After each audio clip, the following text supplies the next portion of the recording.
Hey, how's it going? Guess it's gonna be another one of those yesterday's video, today videos. And I have to stop for just a moment. Hold on a minute, please. Okay, so before I get going too far here, please look at my signs. Okay. I hope you looked. Oops, I almost turned the video off. Oh my god, what the hell is the matter with me? Okay, so I did pull some cards, but I'm actually feeling like I have some things else to say. I mean, I'm going to do the cards, but I think I'm going to do this a little bit differently. The pull had took on a very personal tone, so it's still in the vein of what I've been talking about, but what I've been talking about is being honest. And by being honest, I mean not making stuff up and saying it out of your mouth to people as if it's a true thing. Because that is a terrible thing to do to someone. Why would you not tell them the true thing? A person could have a lot of motives for doing that. I don't know what they are. I don't want to know. There is so much of that has been going on in the world. I don't need more. You know, like, if you can't just say what it is you have to say, then... Oh, shoot. Is this on backwards? Huh. It's not. Well, anyway. Don't waste my time, basically. I mean...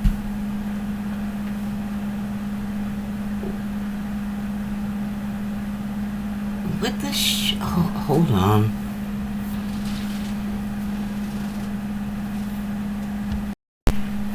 I don't even know what just happened there. I don't even know what Bixby is, but it keeps like turning itself on and doing things, and I thought I turned it off. I'll have to deal with that. But anyway, back to what I was saying.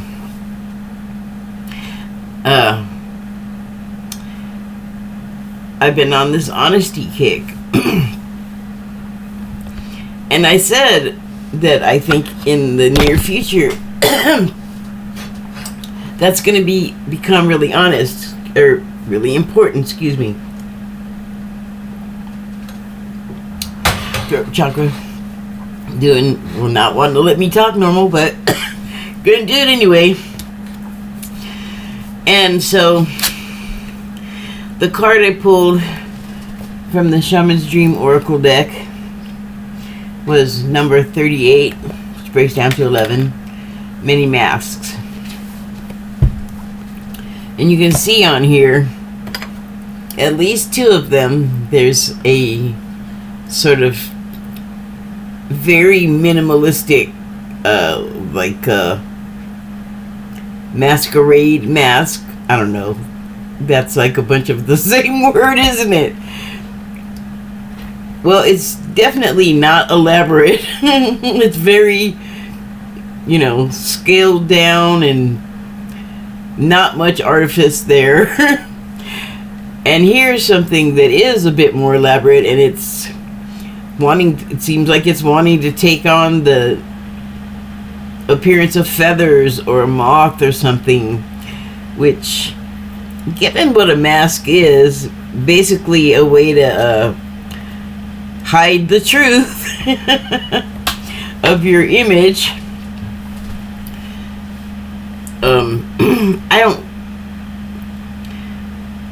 I was gonna say I don't like that the mask on here gives me the idea that it's feathers or a moth, because animals, why are we bringing them into it? But then I heard not all masks are for that. In native communities, indigenous communities, anywhere, but particularly here in America, there are masks that are made by those indigenous communities that, since I don't know like all of the meaning of all of the ceremonies, please excuse me if I get stuff wrong about this, but they will have the masks in sort of an animalesque, is that a word? Animalistic image, or it will suggest an animal, because in those communities, those are highly respected and powerful figures. They have stories that go back many generations, that the animal characters in them have certain representations and meanings in the society, like more than just a beaver is a beaver or a crow is a crow. They have been assigned positions in a way of, I don't know, authority, maybe that's it, but they reflect a certain character. And so in those communities, in those ceremonies, I imagine the build up to those characters and who they become in the community and in the ceremonies, they're more than just a beaver is a beaver, is what I'm saying. So this particular one, I don't know if it's so much representing the hiding of any authenticity. In fact, it might be that it has more authenticity than if a person that wears many masks for many occasions were to remove them all. The wearing of the mask with the animal features and things have a more grounded base in reality. And this is just coming to me, but I think the wearer would somehow be infused during the ceremony with the spirit of this animal. So I think that's what that is about. But the other masks that I was talking about earlier, this has many masks, and certainly, even if we're not meaning to be duplicitous in any way, we do have a public face for every occasion. Like I often say online, and to people as well, we always put our best public face forward online. So it's not really an honest representation of who we are unless we just let it all hang out online and are ourselves and dispense with the idea of wearing the masks, because who has time anymore? This is how I feel like within the past week or so. I might not have been so stringent in my beliefs on it in the past, because it's kind of like a it is what it is situation. But like I said, I feel a trend coming for truthiness. First, well, the truthiness is already happening if I'm going to use the strictly Colbert definition of truthiness, but in my usage of the word right now, what I mean is you're telling the truth. You're telling it truthy.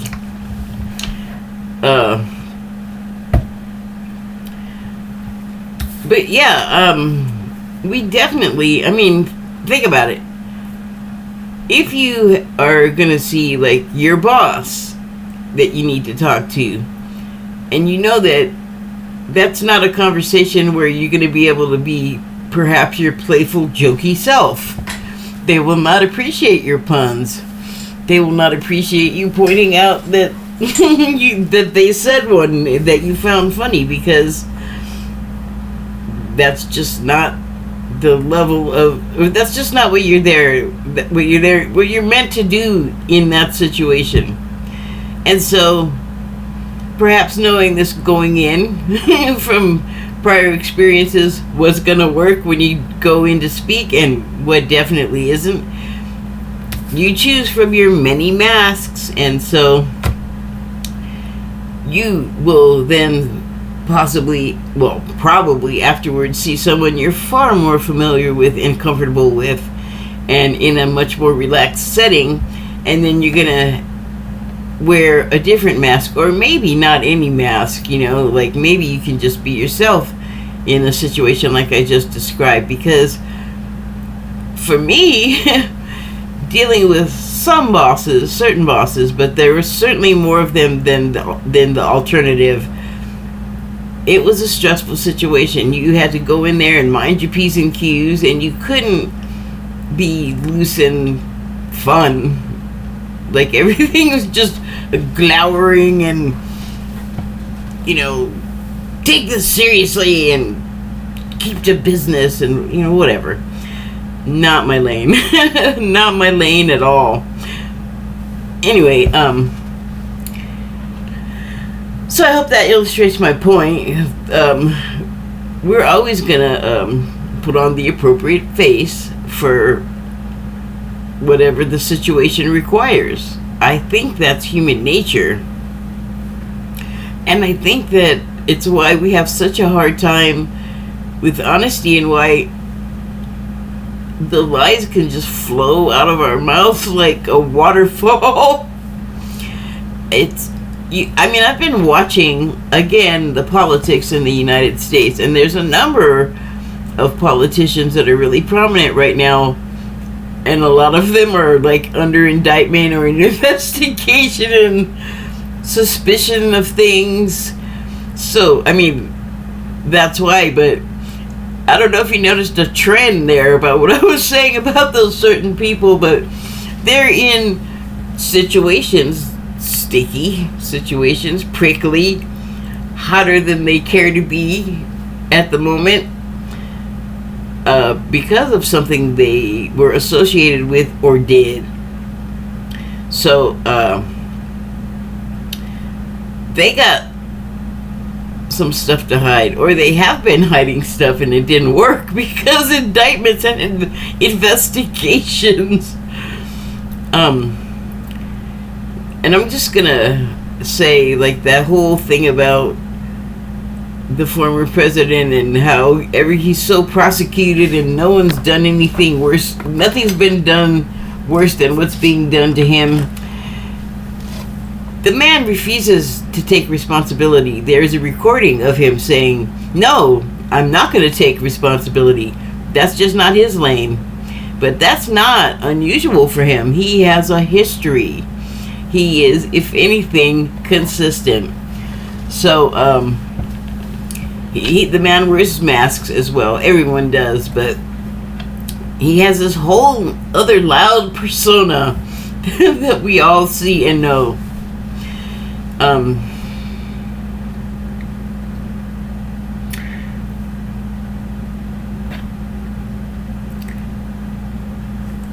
So, I'm sorry, I sort of went blank for a minute there, thinking, buffering.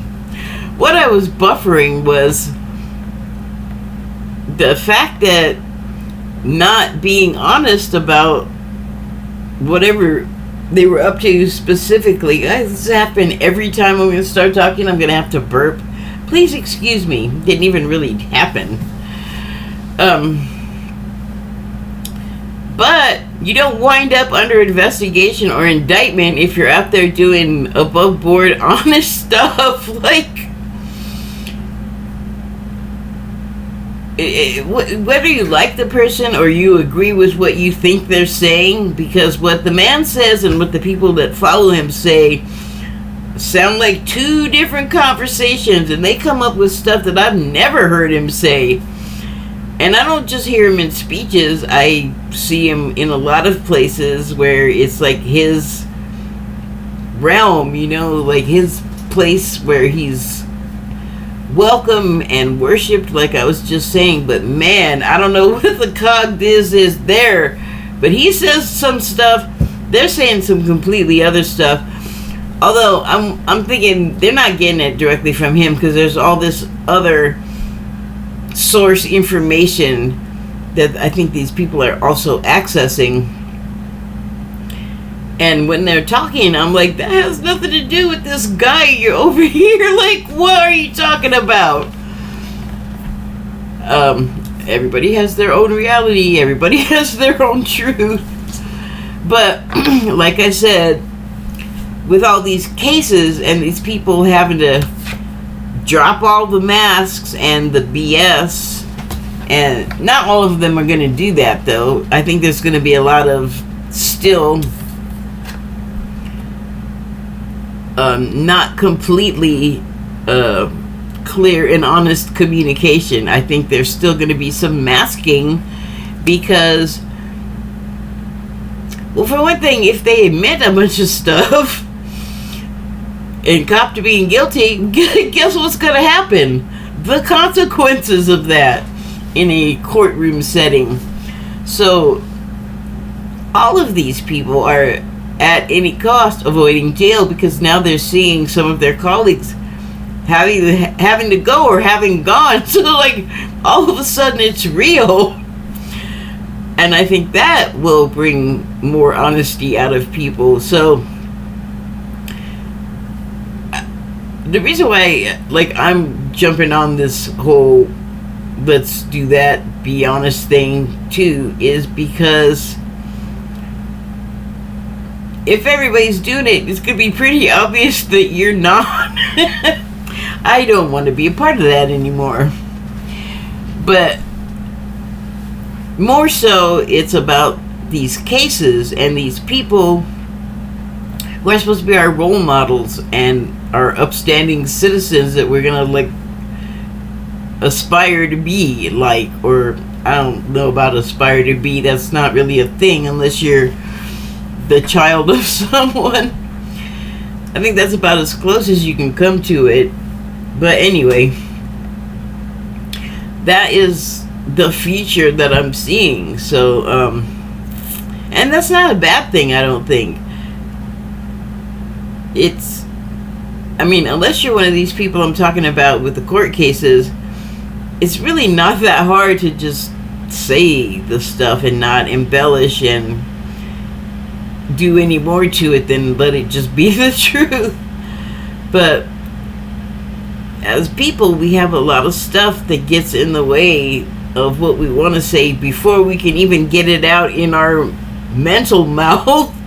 There's like all these processes that are going on, and justifications and compromises and trades and things before the words even get all the way out of my head. And I mean, I can't speak for anyone else, but that's kind of how it happens with me. And all of that pre-speech filtering, man, I'd really like to cut down on that, because it has less to do with what I want to say or the veracity of it than fear of what I might say, which,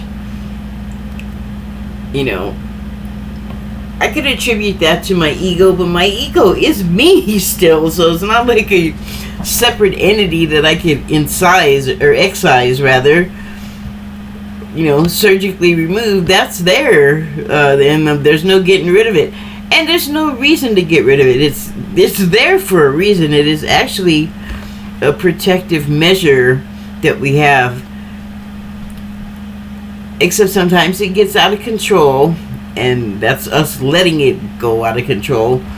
But at the same time, you know, oh hey buddy, we can work with that. I mean, there's always flexibility to be had in the world. There's nothing that says you have to be tied down to one single way or idea. And that is why we have free will. I believe that. Because otherwise we'd just all be doing the same thing. What do you need, little man? If I give you some treats, are you gonna swat me? I guess he wants treats. Here, let me take care of that. I'll be back in a moment. Okay, he's sorted for a couple of minutes, and I'm just gonna I'm not gonna actually read from the guidebook this time about this, because I feel like I got everything I wanted out of this, or at least I don't need the book to make my point. So I'm gonna put this aside for a moment and show you the other card, which I picked from the Wild Unknown Animal Spirit deck, and it is B. And if you want to aspire to something that's wholesome and upright and has no artifice, look at bees. The bees are, I was gonna say a service animal, which I think they are. I mean, in the same way that a human is a service animal in the pursuit of being a good fellow human.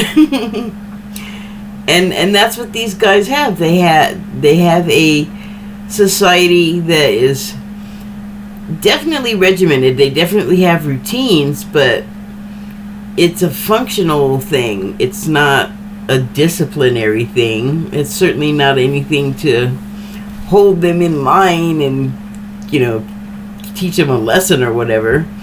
They got a system, and it's efficient, and it works, and they're not human, so they do not have our ridiculous concerns and matters of the ego. They just get it done, and they're happy to do it. They love their work. They have a love buzz. Yeah, it's corny. Shut up. It's how I feel. But truly, though, I mean, if you think of it in our terms, basically, most of them are men. The queen lays around and gets fed and serviced by drones, male drones, and everyone has a place. I was going to say everyone is happy. I don't know if bees have happy, but everyone has a place, and I know that they have a satisfaction for a job well done, you know, because they have a blueprint for their work, and that is their life, and they have no want or need to go beyond the confines of that. And it's not a constriction type of confine, but it is like within the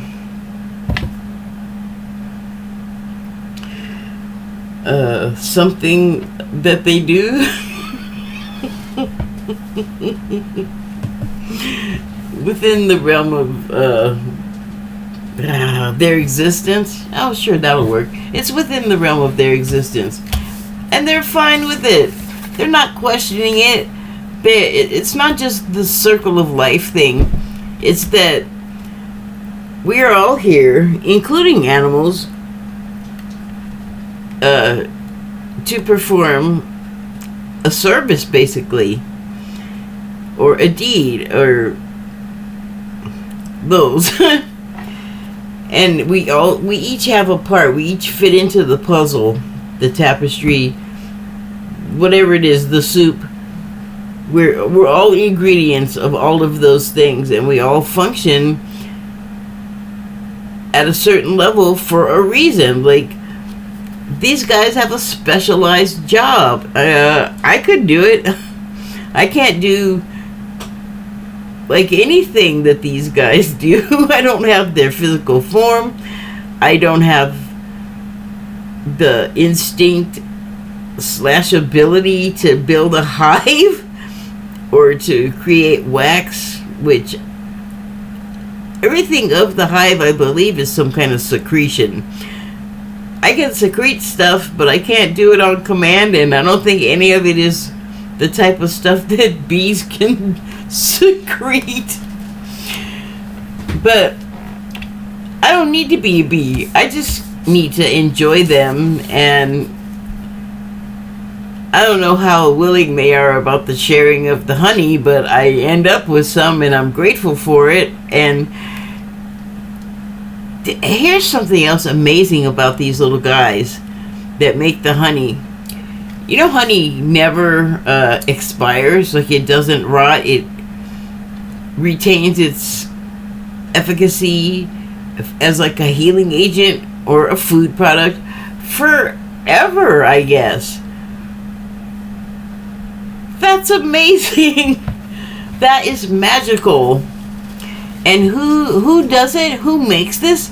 These we don't even take them seriously.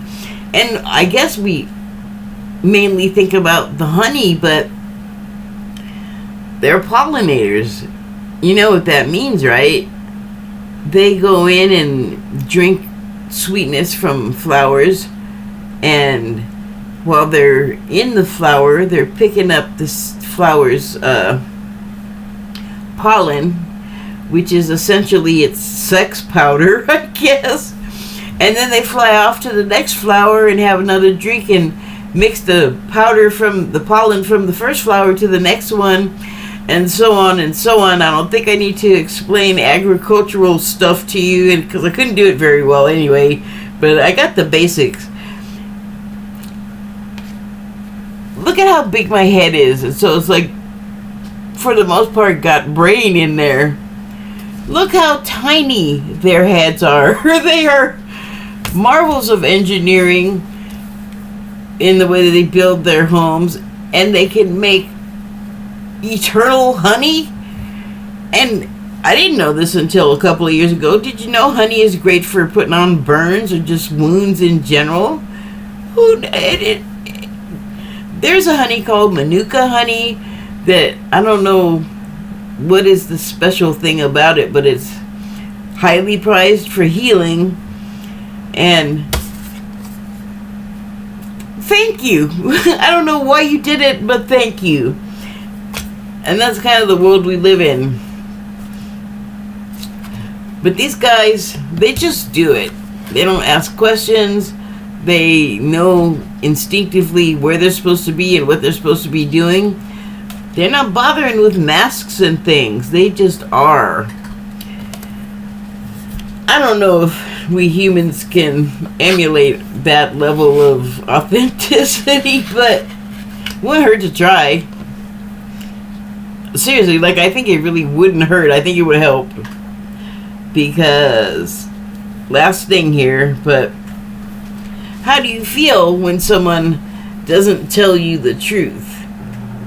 I'm not going to ask in the context of everything, because when it comes to children, especially younger ones, concessions will be made, and I don't think it's a great idea, but they will mask a lot of things from a child's awareness. A parent will, whatever they feel is going to scare them or teach them something bad they don't want them to learn.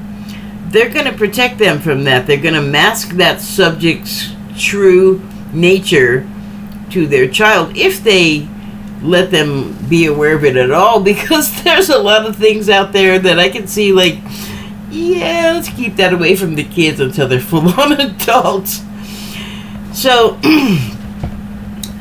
those are my thoughts for the day. Thank you and good night.